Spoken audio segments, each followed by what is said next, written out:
Megastar Chiranjeevi సినీ జీవితంలో ever green classic చిత్రంగా నిలిచి తెలుగు సినీ పరిశ్రమలో చరిత్ర సృష్టించిన చిత్రం జగదేక వీరుడు అతిలోక సుందరి. వైజయంతి మూవీస్ పతాకంపై అశ్విని దత్ నిర్మించిన ఈ చిత్రాన్ని దర్శకేంద్రుడు రాఘవేంద్రరావు తెరకెక్కించారు. 1990 మే 9న విడుదలైన ఈ చిత్రం 30 ఏళ్లు పూర్తి చేసుకుంది. ఈ సందర్భంగా నిర్మాత అశ్విని దత్తో మా ప్రతినిధి సతీష్ ప్రత్యేక ముఖాముఖి.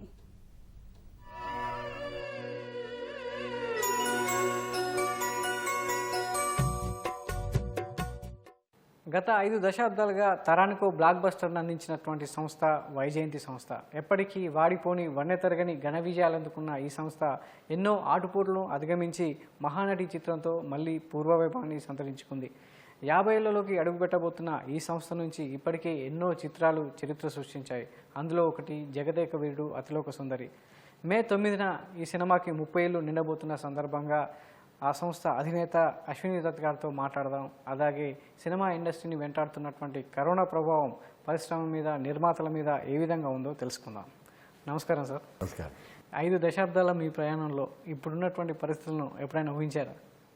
కలియుగాంతం ఎక్కడో ఉంటుంది అనుకున్నాం, కానీ ఒక రకమైన కలియుగాంతంలాగా చాలా భయపెట్టేసింది. అన్ని ఇండస్ట్రీస్ మీద ఉన్నట్టే సినిమాలో ఇంకా కాస్త ఎక్కువ సినిమా మీద ఉంటుంది. ఎందుకంటే ప్రతిరోజు ప్రతినిత్యం షూటింగ్ జరగాలన్నా 100 మంది 150 మంది ఉంటారు. థియేటర్స్లోకి వచ్చేటప్పటికి 1000 మంది కలిసి కూర్చుని చూడాల్సిన పరిస్థితి ఇవన్నీ ఉన్నాయి. కాబట్టి ఉంటుంది. But after 3-4 months I think it will go for normal. By next Jan I think everything will be all right. Sir, మీ బ్యానర్లో చరిత్ర సృష్టించినటువంటి జగదేక వీరుడు అతిలోక సుందరికి 30 ఏళ్లు నిండబోతున్నాయి. మానవ మానవ అంటూ ప్రేక్షకులంతా కూడా అలరించినటువంటి ఈ సినిమా ఎన్నో రికార్డులు సొంతం చేసుకుంది. సో ఈ 30 ఏళ్ల ప్రస్థానాన్ని చూసినట్లయితే ఈ సినిమా తాలూకు మీ జ్ఞాపకాలు ఏంటి? అది మిగిల్చినటువంటి అనుభూతులు ఏంటి? 30 ఏళ్ళు పూర్తి చేసుకుంటున్న ఆ మధుర స్వప్నం మా అంతస్తుని, వైజయంతి సంస్థ అంతస్తుని ఎక్కడికో తీసుకెళ్ళి కూర్చోబెట్టింది. ముఖ్య కారణం ఇదే. అసలు పరిశ్రమలో నేను చదువుకునే రోజుల్లో నేను జంజాల కలిసి చదువుకునేవాడు. చిన్నప్పటి నుంచి 5వ క్లాస్ నుంచి వాడు నేను ఎస్ఎల్సి. అది అయింది. నేను కాలేజీలోకి వచ్చిన తర్వాత నాకు ఒకటే కోరిక ఉండేది, ఎప్పుడైనా సినిమా తీస్తే ఎన్టీఆర్ జగదేక వీరుని కథ లాంటి సినిమా తీయాలి. అలా విజయ ప్రొడక్షన్స్ లాగా నేను అలాంటి ఒక పెద్ద నిర్మాతను అవ్వాలనుకున్నాను. ఆ కళలతోనే పరిశ్రమలోకి వచ్చాను. అందులో ఒక భాగమే జగదేక వీరుడు అతిలోక సుందరి. అది నాకు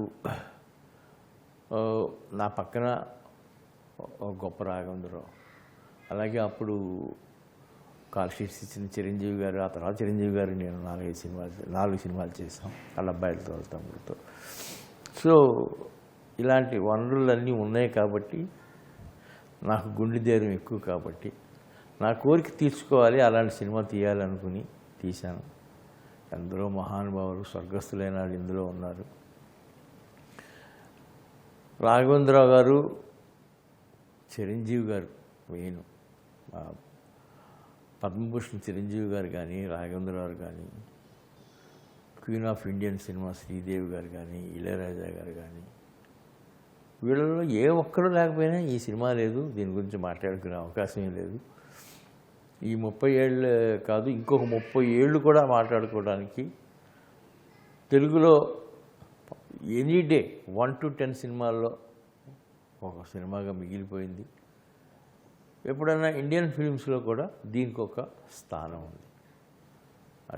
ఇది అందరి కృషి. I'm thankful to everybody. And నా కళ, నా కోరిక తీరడానికి కారకులైన వాళ్ళందరికీ నా కృతజ్ఞతలు.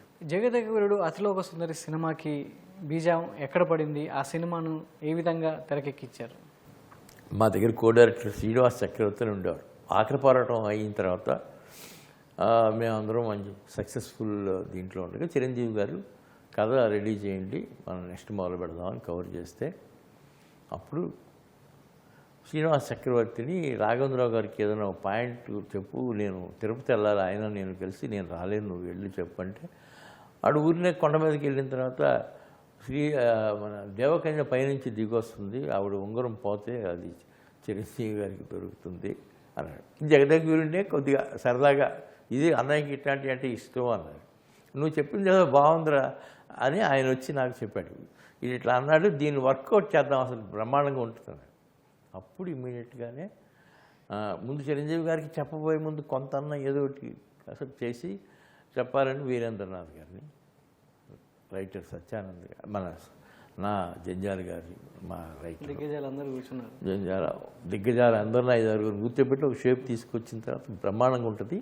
ఎస్, దీనికి వెళదాం, నేను కూడా వచ్చి పార్టిసిపేట్ చేస్తానని చిరంజీవి గారు కూడా 1 month ఈ డిస్కషన్స్లో కూర్చున్నారు, తయారు చేశారు. మేము ముందే మధ్యలోనే అనుకున్నట్టుగా అప్పటి వరకు చిరంజీవి గారు శ్రీదేవి గారి కాంబినేషన్లో సినిమా రాలేదు. అందుకని ఆ కాంబినేషనే శ్రీదేవియే కదా మరి దేవకన్యగా చూపించాలంటే వాడు ఉన్నవాడు ఆవిడే అది అనుకోవటం, ఆవిడ పాపం ఎంతో ఆనందంగా ఓకే చేయటం. ఎంతో బిజీ షెడ్యూల్స్ ఉన్నా హిందీలో దీనికోసం రాఘవేంద్రరావు గారు ఎలా తీస్తారో ఈ సినిమా ఆవిడ ముందే ఊహించి తన దేవకన్య అంటే ఎలా ఉండబోతుంది, తన కాస్ట్యూమ్స్ అన్నీ రాఘవేంద్రరావు గారితో చెప్పించుకుని ఎలా ఉండాలో అవన్నీ తనే డిజైన్ చేసి బాంబేలో తయారు చేసుకుంది. ఇంకొక గొప్ప విషయం కూడా, ఎన్నో అవుట్పుట్స్ ఇచ్చారు చిరంజీవి గారు. ఆయన ఒకటే చెప్పారు, శ్రీదేవి గారు దేవకన్య అనగానే శ్రీదేవి ఇంకా రియల్ దేవకన్యే, ఆవిడని బ్యాలెన్స్ చేయాలంటే నేనేదో సూట్లు బూట్లు వేసుకుని అలా చేస్తే అస్సలు వర్కౌట్ అవ్వదు. కాంట్రాస్ట్, ఎక్కడ దేవకన్య ఎక్కడ సామాన్య మానవుడు అనే పద్ధతులు నేను గడ్డం పెంచి ఇలాంటి జాకెట్లు మా సినిమా ఇట్లా ఉంటే బాగుంటుంది నా క్యారెక్టరు అని అట్లా ఎంతమంది సమిష్టి కృషితో అది వచ్చింది. ఇందులో మ్యూజిక్ కూడా చాలా గొప్ప రోల్ ప్లే చేసింది. అందాలలో అహో మహోదయం, ఈ అబ్బని తీయని దెబ్బ ట్యూను, అలాగే ఇంకోటి ప్రియతమా ప్రియతమా, ఇవన్నీ ట్యూన్స్ ముందు ఓకే చేసేసిన తర్వాత మాకు ఎక్కడో చిరంజీవి సార్కి కూడా ఒక డౌట్ వచ్చింది. అన్నీ మెలోడీస్ అయిపోతున్నాయి, మాస్ మిస్ అయితే మన ఆడియన్స్ డిసప్పాయింట్ అవుతారో ఒకసారి చూసి ఒక్కసారి జాగ్రత్త పడండి అన్నారు ఆయన. అన్నప్పుడు నాకు ఎట్టి పరిస్థితుల్లోనూ మిగతా పాటలు ఏమో నాకు తెలియదు, కానీ నేను ఈ అబ్బని తేని దెబ్బ ట్యూన్ మాత్రం I don't want miss it and I don't want to ask Ilaiyaraaja గారు దీనికి ఆల్టర్నేటివ్ ఇవ్వమని నాకు ఇష్టం లేదు. ఈ డౌట్లో ఉన్నాను, ఇట్లా ఉంది అని సిచ్యువేషన్ అన్నీ తెలిసిన సుందరరామూర్తి గారికి చెప్తే ఈ ట్యూన్ని బ్రహ్మాండమైన మాస్ సాంగ్ చేస్తాను ఆ లిరిక్తో అని అబ్బని తీయని దెబ్బ రాశాను. ఇంత గొప్ప సాంగు ఇవాళ సెన్సేషన్ హిట్ అయిన పాటని రాఘవేంద్రరావు కేవలం 2 రోజుల్లోనే చిత్రీకరించారు. మైసూర్లో ఒకరోజు, బెంగళూరులో డే అండ్ నైట్ ఒకరోజుతో 2 రోజులు ఈ పాట అయింది. కానీ అదే రాఘవేంద్రరావు గారు దేవలోకాన్ని మైమర్పించే శ్రీదేవి భూమి మీదకి వచ్చినప్పుడు ఆ మానస సరోవరం అనే సెట్ మేము చాలా భారీగా వేసాం. ఆ సెట్ని వేసినప్పుడు ఆ సెట్లో ఆయన 11 రోజులు ఛాలెంజింగ్గా తీసుకున్నారు. ఇళయరాజా గారికి సిచ్యువేషన్ చెప్పినప్పుడు ఆయన అసలు కొద్దిసేపు మాట్లాడాల, ఇది ఎలా తీస్తావు నువ్వు అని. అంటే దేవకన్య పైనుంచి కిందకు వచ్చింది, ఈయన ఏదో వెతుక్కుంటూ మానసరోవరం వెళ్ళాడు, వీళ్ళిద్దరూ ఒకరికొకరు కనపడరు, దేవకన్య ఇన్విజిబుల్, వీళ్ళిద్దరూ కనపడకుండా పాట డ్యూయట్ లాగా ఉంటూ సాగిపోతాయి. ఇది ఎలా తీస్తావు అని ఆయన ట్యూన్ చేసి పాట రికార్డ్ చేసి అంత అయిపోయి పిక్చరైజ్ చేసిన తర్వాత ఆయన రీ రికార్డింగ్కి మేము వెళ్ళినప్పుడు ఈ పాట చూసి అసలు తన్మయత్వం చెందారు ఆయన. ఆయన పక్కనే అప్పుడు భారతీరాజా గారు ఉంటే భారతీరాజా గారిని దగ్గర పిలిచి నువ్వు చూడాలి ఈ సినిమా అని ఒకటే మాట అన్నారు, ఈ సినిమాకి బ్యాక్గ్రౌండ్ స్కోర్ అవసరం లేదు, అవసరం లేనంతగా తీసేసాడు రాఘవేంద్రరావు అది. ఇక అహో మహోదయం అలా అయితే దినికితా అని ఒక పాట ఉంది, అది కొద్దిగా మాస్ సాంగ్. అది ఏప్రిల్ 20 నుంచి 23, 24 లోపల తీయాలి, 23 అనుకుంటా, 3 రోజులే, 3 రోజుల లోపలే తీయాలి అని దానికి ఒక భారీ సెట్ వేస్తే చిరంజీవి గారికి 105 వైరల్ ఫీవర్ వచ్చింది. 24 నైట్ శ్రీదేవి వెళ్ళిపోవాలి అమెరికాకి, వేరే షూటింగ్కి, దానికి వేరే మార్గమే లేదు. తర్వాత రిలీజ్ తర్వాత పోనీ సాంగ్ యాడ్ చేద్దాం అని అనుకుంటూ ఉంటే చిరంజీవి గారు పిలిచి ఎట్టి పరిస్థితుల్లో ఈ పాట చేస్తున్నాం, నేను చేసేస్తాను, మీరు ఏం వరి అవుతుంది అసలు చూడండి, మీకు ఏం తేడా కనపడదు అని ఆ 105 డిగ్రీల జ్వరంతో ఈ పాట చేశాడు ఆయన. షార్ట్కి గ్యాప్లో ఆయన పక్కన కూర్చోబెట్టి ఆయన ఒళ్ళు స్పాంజ్తో తుడిచి మళ్ళీ రెడీ అయ్యి ఆయన వచ్చి మీరు చూస్తే ఆ పాట అసలు ఆయనకి జ్వరం ఉందా అని అనిపిస్తుంది. ఆ పాట అవగానే ఆయన తీసుకెళ్ళి హెల్త్ కేర్లో విజయ గార్డెన్స్లో చేర్పించాం, ఒక 3-4 డేస్ హాస్పిటల్. ఎంత కష్టపడ్డారు. తీరా విడుదల సమయానికి పెను విపత్తు, ఒక ఆందోళన, తెలియని భయం వెంటాడింది మిమ్మల్ని. సో అందులో నుంచి ఎట్లా బయటపడ్డారు? ఆ సంఘర్షణ ఏంటి? ఈ సంఘర్షణ అయితే ఉంది సార్, కానీ ఎక్కడో ఒక మనోధైర్యం, మన కష్టం వృధా అవ్వదు, ఖచ్చితంగా 2 రోజులకు 3 రోజులకు వర్షం తగ్గితే మళ్ళీ ఆడియన్స్ వెనక్కి వస్తారు. వెనక్కి రావడానికి గల కారణం వాళ్ళిద్దరి కాంబినేషను. అలాగే రాఘవేంద్రరావు, వైజయంతి మూవీస్, మా బ్యానర్కు ఉన్న ఈ టెక్నీషియన్స్ అప్పటికే పాటలు రిలీజ్ అయిపోయి సూపర్ సెన్సేషన్ హిట్ అయినాయి కాబట్టి మిణుకుమంటూ ఆశ అయితే ఉంది. ముందు కంగారు పడ్డాం. ఆ తర్వాత అనుకున్నట్టుగానే 11-12వ తారీఖు నుంచి పికప్ అయ్యి సెన్సేషన్ హిట్ అయింది. దీనికి గమ్మత్తుగా ఒక మాట అన్నారు ఒక ఆయన, ఒకళ్ళు కాదు 3-4 అన్నారు నాతో ఈ మాట. సార్, తుఫాన్లో కొంతమంది చనిపోయారు సార్, కొంత ఆస్తుల నష్టం జరిగింది, కానీ జగదేక వీరుడు రిలీజ్ అయిపోయి తుఫాను లేకుండా ఉంటే ఈ కాంబినేషన్ చూడాలి, వీళ్ళిద్దరిని తెర మీద చూడాలి, ఈ సినిమాను చూడాలని తొక్కిసలాట్లో ఇంకెక్కువ మంది చనిపోయి ఉండేవారండి. అది మీరు కాపాడారు, తుఫాన్ కాపాడింది, అలాంటి సినిమా అన్నారు. వాళ్ళు చెప్పినట్టుగానే 11-12 తారీఖులో వచ్చిన క్రౌడ్ కింద మాసెస్గా కాదు బాల్కనీలో కూర్చుని సెన్సేషన్ క్రియేట్ చేశారు. రిలీజ్ అయిన ప్రతి చోట 175 days ఆర్ 200 days ఆడింది, 1 year ఆడింది. నాకు ఒకటే గుర్తుకొచ్చింది ఈ సినిమా తర్వాత, తుఫానులు, భయంకరమైన తుఫానులు ని కూడా సైతం చీల్చి చెండాడగలిగిన గొప్ప వంశం కోవూరుమూడి వారి వంశం. ఎందుకు చెప్తున్నానంటే, కెఎస్ ప్రకాశ్రావు గారు డైరెక్ట్ చేసిన ప్రేమనగర్ రిలీజు డే ముందు నుంచి భయంకరమైన వర్షాలు అయినా ఏం మాత్రం తొడగకుండా వెనక్కుండా అదొక సెన్సేషనల్ హిట్ అయింది సురేష్ ప్రొడక్షన్స్లో. ఇక దానికంటే భయంకరమైన 10 రెట్లు 20 రెట్లు తుఫాను, జనం చనిపోయిన ఈ తుఫాను రాఘవేంద్రరావు గారు తీసిన ఈ జగదేక వీరుడు అతిలోక సుందరి ఎన్నో రికార్డ్స్ క్రియేట్ చేసింది. అందుకనే కోవూరుమూడి కుటుంబం ఆ తండ్రి తనయుల దగ్గర తుఫానులు కూడా వర్క్ చేయాలి. మీ ఆస్థాన హీరోయిన్ శ్రీదేవి గురించి మీరు మర్చిపోలేనటువంటి జ్ఞాపకాలు ఏమున్నాయి? బాగా హాంట్ చేసే విషయం ఏంటంటే, శ్రీదేవి గారి ఆఖరి చూపులు, శ్రీదేవి గారిని చూడటానికి చిరంజీవి గారితో పాటు నేను వెళ్ళాను బాంబే. ఆవిడని నిజంగానే దేవకన్య రూపంలోనే ఆవిడ అలంకరించబడి ఉంది. అందులో పెట్టినప్పుడు అక్కడ తరలించేటప్పుడు బాడీని నాకు రియల్గా అప్పుడు అనిపించింది, దేవకన్య ఇంద్రజ భూలోకానికి వచ్చింది, తన పనులన్నీ పూర్తి చేసుకుని మళ్ళీ తన తండ్రి ఇంద్రుడి దగ్గరికి వెళ్ళిపోయింది.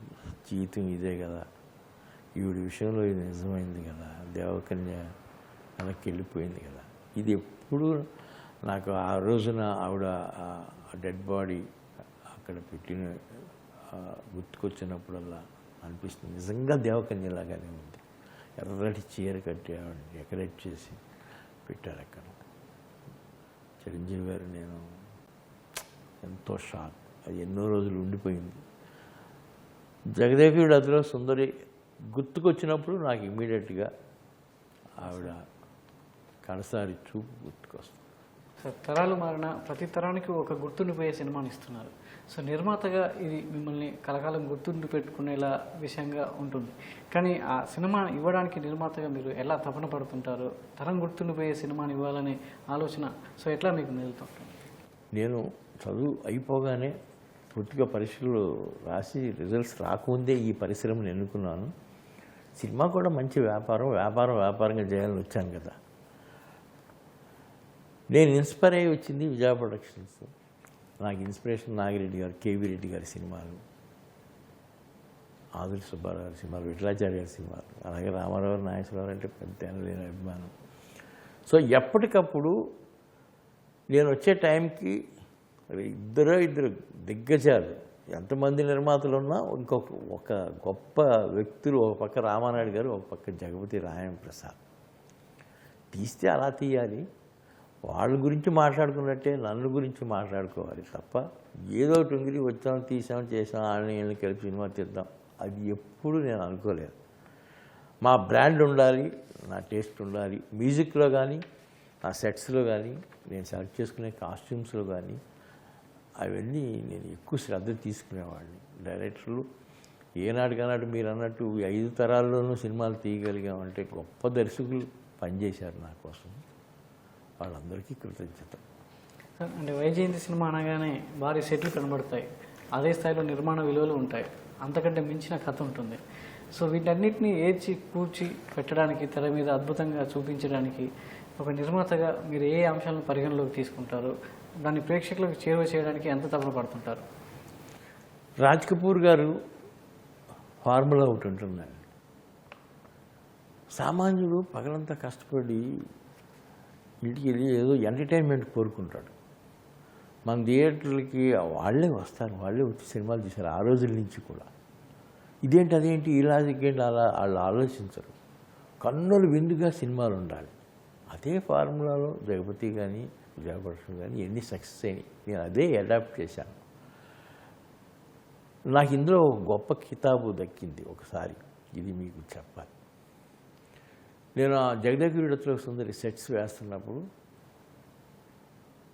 రోజు విజయ గార్డెన్స్లో నుంచి వాహిని స్టూడియోలోకి వచ్చి నాగిరెడ్డి గారు మార్నింగ్ 6 o'clock వాక్ చేస్తా ఏ ఫ్లోర్లో ఏమేమి జరుగుతున్నాయని చూస్తూ ఉండేవారు.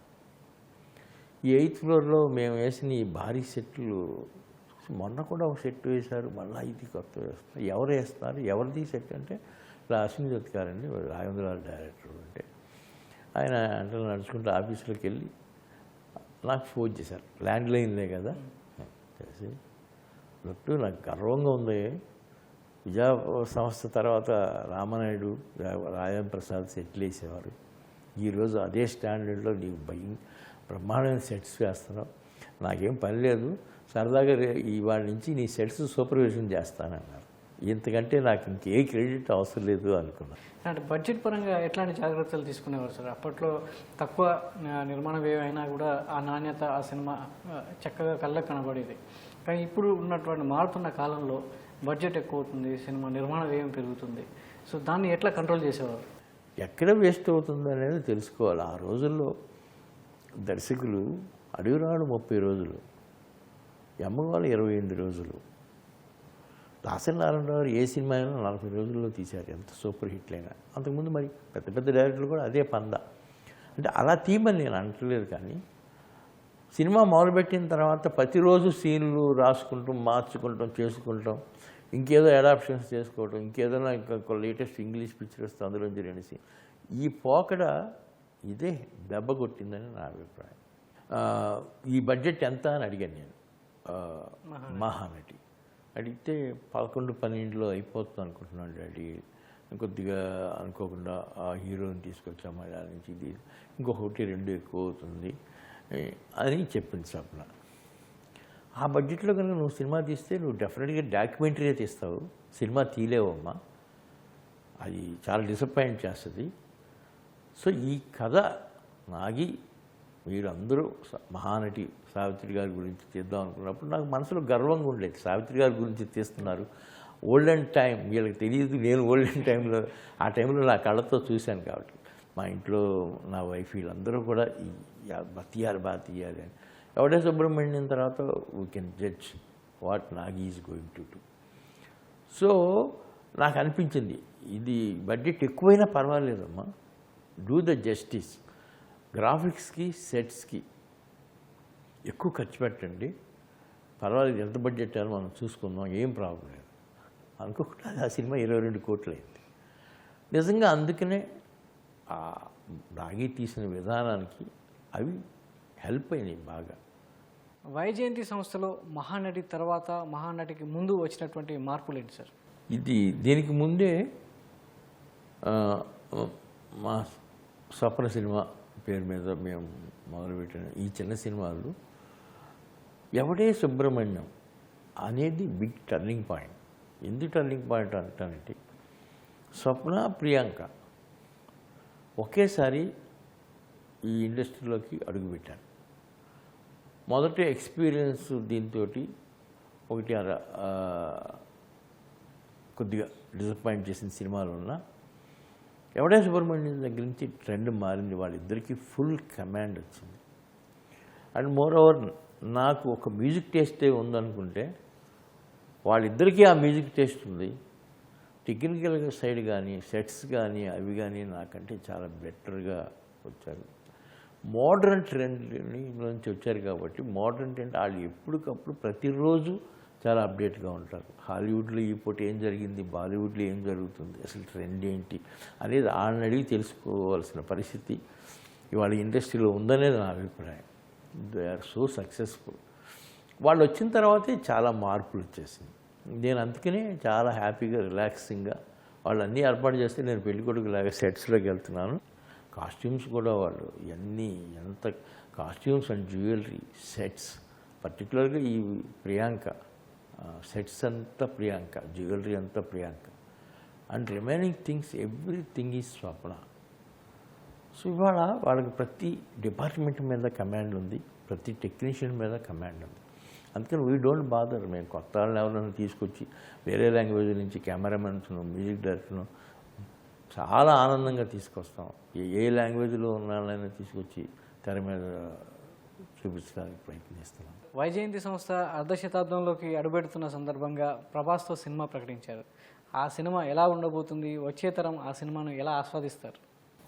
ఎప్పుడైనా ప్రభాస్తో సినిమా తీయాలి, అందరితో తీసాం. ప్రభాస్ అంటే ఏదో ప్రత్యేకమైన కృష్ణరాజు గారితో నేను సినిమా చూసిన బట్టు, ఆయన తండ్రి గారు నా క్లోజ్ ఫ్రెండ్ అవ్వబట్టు సూర్యనారాయణరాజు ప్రభాస్తో సినిమా తీయాలి, అందులో బాహుబలి ఇట్లాంటివి చూసిన తర్వాత సూపర్ స్టార్తో సినిమా తీయాలని ఉంటుంది కదా అనుకున్నాను. ప్రభాస్తో తీయాలనే ఆలోచన ఉండేది. కానీ నాగి ఇలాంటి కథతో ఈ మహానటి తర్వాత ఆయన ఏం చేస్తాడో ఏం చెప్తాడో అని వెయిట్ చేసాం. మేము ఇంకేదో అనుకున్నాం, తను అలాంటి లైన్లో అలాంటి ఒకవేళ ఏమైనా ఫ్యాంటసీ సినిమాతో వస్తాడేమో అనుకున్నాను. అటు తిప్పి తను ఈ కథ చెప్పి ఇది ప్రపంచవ్యాప్తంగా ప్రేక్షకులు తీసే కథ, ఈ 200 కోట్లు అవుతుంది.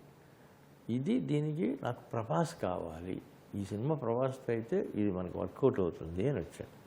సో మనం ఎప్పటి నుంచో అనుకుంటుంది, అందులో ఇవాళ నాగశ్విన్తో ప్రభాస్ కాంబినేషన్లో ఆ సినిమా తీయటం ఇవాళ అదృష్టంగా మారి regular shooting from October and year 2022 Jan or April ఆ మధ్యలో రిలీజ్ అవుతుంది.